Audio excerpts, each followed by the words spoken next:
if I'm being honest, I think that was a bit of a narrative that was put out there with not a lot of facts behind it. The numbers are pretty conclusive from what we've seen, particularly at test level, that scrums aren't actually increasing.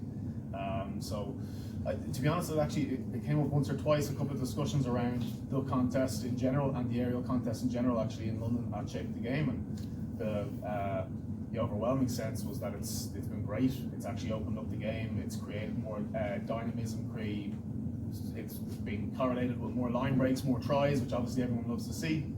And yeah, I think the thing is now, when you see a contestable kick go up, nobody gets bored. Nobody goes, oh no, this is going to be boring for the next 2 minutes. I think everyone actually has a sense of anticipation that there's going to be some athletic contest to win the ball back, and then usually a dynamic piece of play thereafter. So that was the great thing actually going to London, was seeing how much everyone was buying into the idea that one of the most unique things about rugby union is that every single part of the play is contested. So whether it's a breakdown, whether it's a scrum, whether it's a maul or an aerial contest.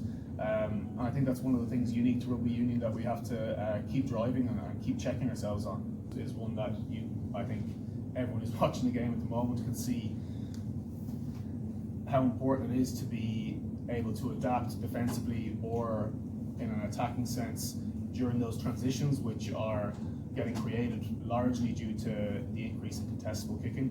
And I think it's difficult from a defensive point of view because you don't necessarily have a reference point, but on the flip side, the opportunity that comes with this broken field, ability to play what's right in front of your face, to have the skill set or the athletic profiles that can benefit from those opportunities or exploit those opportunities is massive. I think a lot of attack coaches are getting excited by that, and I think defence coaches are having to figure out ways to overcome it. On top of the actual aerial contest itself, I think is becoming even more under the microscope. Oh, they've been very good over the last while. Definitely a couple of teams are trying to break the mold, and there's a couple of teams that are beginning to try and kick a little bit longer and try and break that mold or that cycle. I'm trying to think now. Yeah, I think that's probably one areas that things. But I think we're also seeing other teams have different approaches to the actual contest and the area of 50-50s when the ball, in Ireland you call it a breaking ball, a GAA term. How teams are trying to actually win that. It's almost another contest in itself.